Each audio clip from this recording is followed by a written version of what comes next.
So in this video, we're going to look at the slide layers that we have to add to this slide, step 2, 1 ball. So what we have right now are the text boxes that come in at different points in the timeline. We'll have a tip box that we created, and we have the buttons that'll jump to other steps in the process. So first we're going to create 2 slide layers. One is going to be for the text box that's going to appear for this tip here in the top right corner. And the other one is going to be the ball that she's going to throw from one hand to the other. So I'm going to go up to the left here to insert slide layer. And then I'll just click that again, slide layer.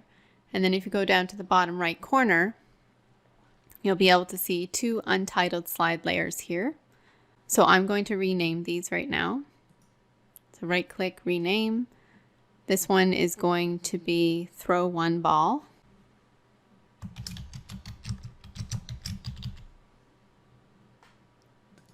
And this one, this layer, is going to be tip 1.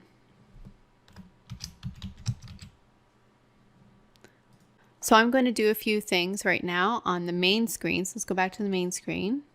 So I need to create a hotspot over this box here for the tip, so that when the learner clicks on the box, it'll be a hotspot that will then trigger it to show the slide layer. So I'm going to insert that hotspot right now, and you can get access to that under Insert and then Hotspot right here. And I'm going to make it rectangular.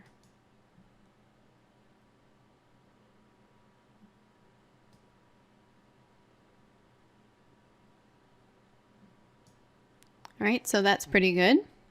Okay, so now I'm going to go add a trigger to this hotspot so that when the user mouses over this box, then it will show the additional text in a text box.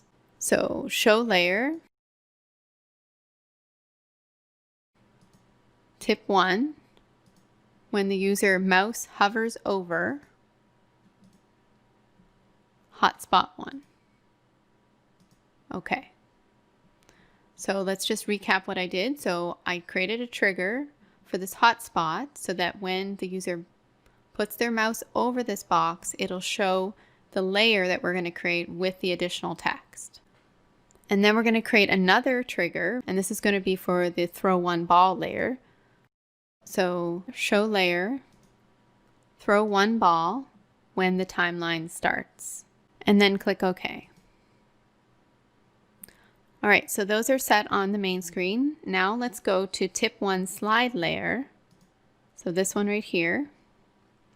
And we're going to create a rectangular shape, and we're going to position it under this tip box.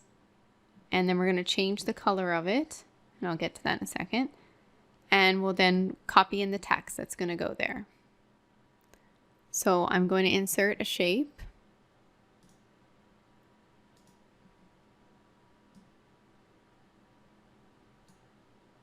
Something like this. We may tweak that a little bit depending on the text. So I'm going to change this color to a blue color that I've used before, but you can use any color that you want. So I'm going to go up to Shape Fill, go to More Fill Colors, and I'm going to type in here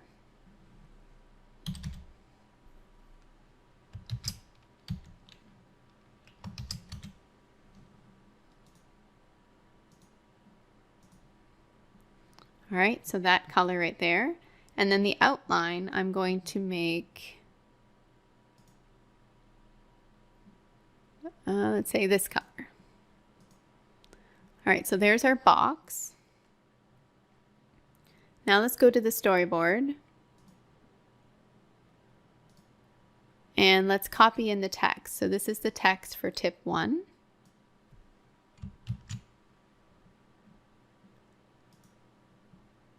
All right, and we're going to put it right here. Now we can go to paste special, but I don't really think it matters for this, but just in case. And then I'm going to bold this. And I'm going to align it so that it's left aligned here. And I think I'm going to just resize this just a little bit. There, something like that. And I'm just going to just make sure that's more or less centered there. And maybe just move it up a tiny bit. All right, so that's what's going to show up when they mouse over the tip box. Let's make sure this box appears until the end of the slide. Now it's only showing for 5 seconds here in the timeline. So if we go down to the timeline, so let's just extend this out. Just arbitrary for now. We may, like I said, adjust this later once we insert audio. So I'll just leave it around 15 seconds for now. And then one more thing we're going to do is we're going to right click on the slide layer over here in the bottom right. And we're going to go to properties. Now we're going to do this for some more slides when we go back and do some adjusting and tweaking once we add audio and when we're looking at adding animations to some of the elements on the screen. But I'm going to show you for this one because this is a key element of this slide layer. We're going to go to properties. So it's defaulted to hide other slide layers, but we don't want that to happen because we're going to create another one for the ball. So what this would mean is that when you hover over the tip box, it'll then stop the ball from moving, but we don't want that. It'll hide it. So I'm going to uncheck this and then close. All right, so I think that's pretty good for the tip slide layer for the moment. Now let's look at the throw one ball slide layer. So in order to create this, I'm going to go back to the learning objective slide. So that's over here on the left. And I'm going to copy just the yellow ball here.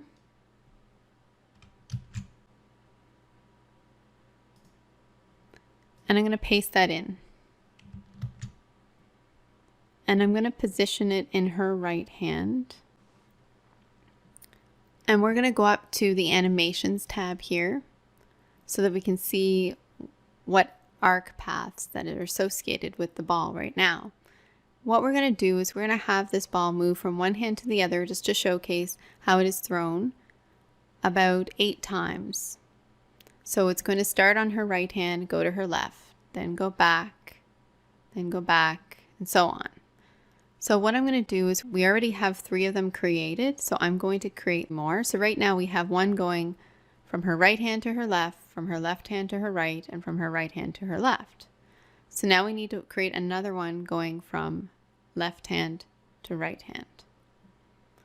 So I'm going to spread these out just so it's easier for us to see, and then we'll put them back together. Okay, so this is what we have right now. So I'm just going to move this one down because that's supposed to be here. Okay, so we have right hand to left, which is this one.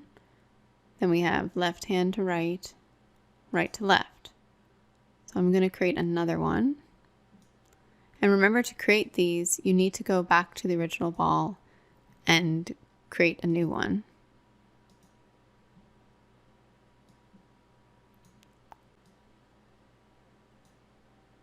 Okay, so there's the next one. And we can tweak the alignment later, but we need it to go, so this last one, the third one, is right to left. We need it to go left to right, so we need to reverse that path. There, because green is always where it starts. So we have this one going from this side to there, and then that side, and that side, and then that side. And now let's create 4 more.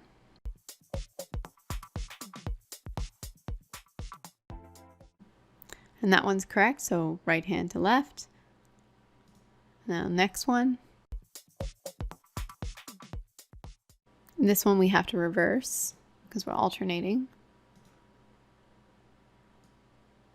So that's left hand to right hand, back again.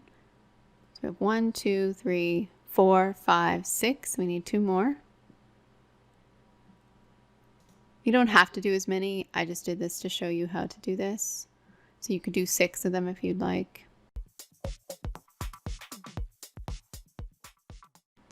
Okay, so that one is in the right direction, so we don't have to do anything.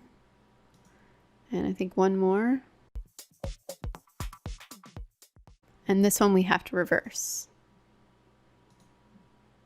Okay, all right, so we have the first one here. goes from the right hand to the left hand, then back, left hand to right hand to left hand to right hand to left, left to right, right to left, left to right. 1, 2, 3, 4, 5, 6, 7, 8. Okay, so let's just make sure this is correct here. So actually, if you go to click on one of the arc motion paths, you can go up here and use your arrow key in the keyboard to scroll over. We can actually see this is arc motion path 3, so we might want to reorder this. And that's 1, so I just mix those two up, so just move that down. And move this one up. So let's just double check all of those just to make sure. So that's 1, this one is 2, 3, 4, 5, 6, 7, and 8. Okay, so they're in the right order. So those are all the arc motion paths that the ball is going to follow. So now we're going to create 8 cue points in the timeline. So we have oval 1 here going to 7 seconds. Let's just stretch that out to 15 seconds like we did the other one. And we're going to create 8 cue points starting at the 1 second mark, and they'll be 1 second apart each one of these. So I'm going to just put my cursor there and I'm going to hit C and I'm going to create 8 of these.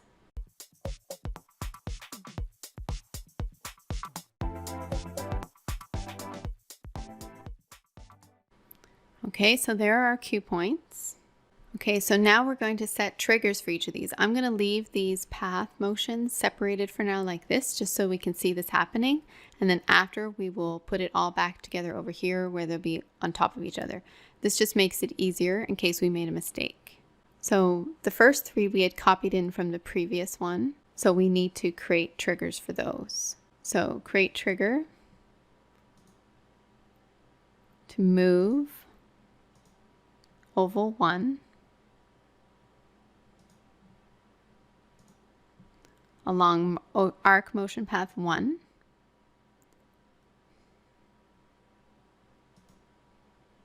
when the timeline reaches cue point 1. So let's go set the rest of these and then we will preview everything and make sure it's all correct. So the second one here, we need to create a trigger for this one, arc motion path 2.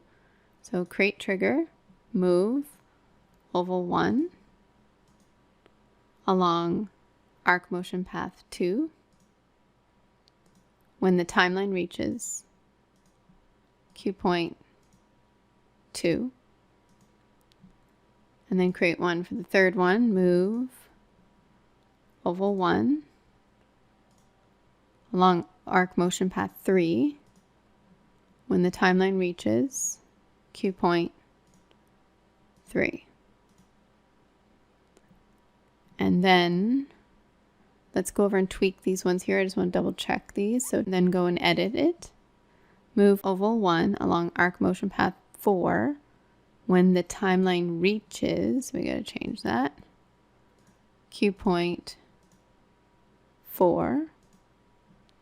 And move oval 1, edit that, on arc motion path 5 when the timeline reaches cue point 5.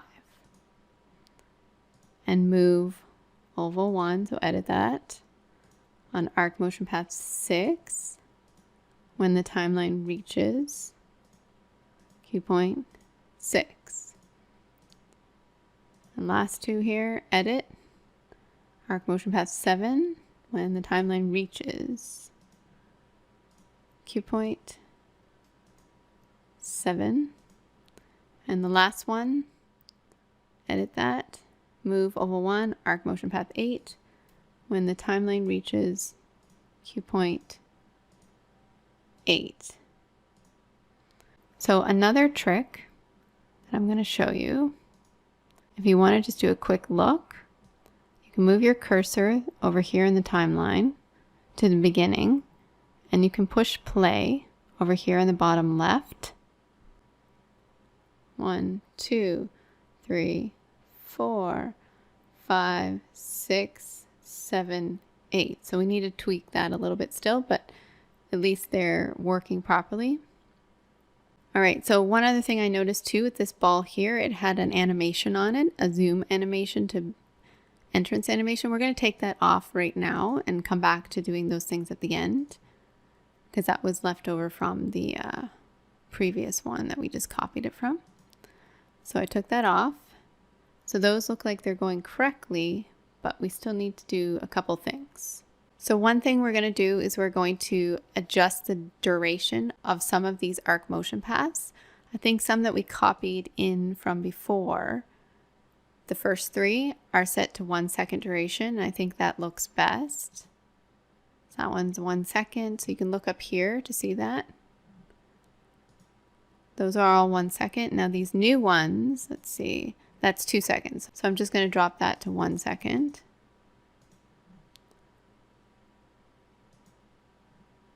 Same with this one. And this one.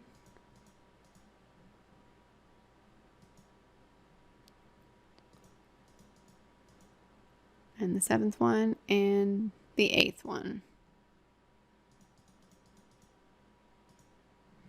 All right, so I think that will look a little better. Let's just do a preview of this slide the way it is right now. I know it's a bit messy, but we're going to fix that in a second.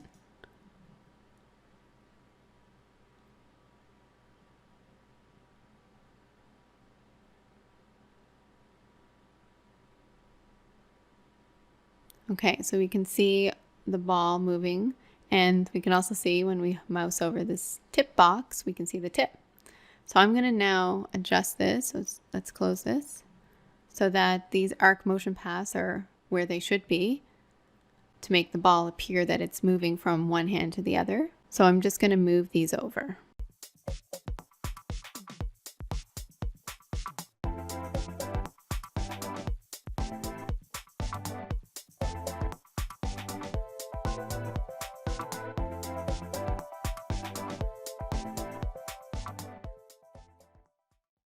All right, I think that's pretty good. Let's go preview this again just to see what it looks like.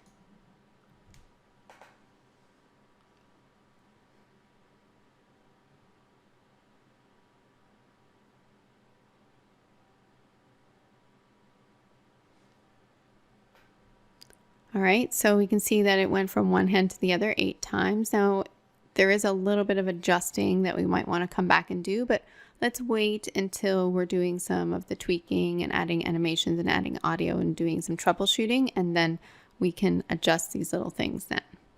The tip box seems to work. I move my mouse over the tip box and then you see the text. And these came in at specified times in the timeline. And these buttons, they do work, but right now we're only previewing this one slide, so we can't see that. And we will need to adjust a few things there to make sure the colors stay the way they're supposed to be. So we'll come back to this slide to do that after.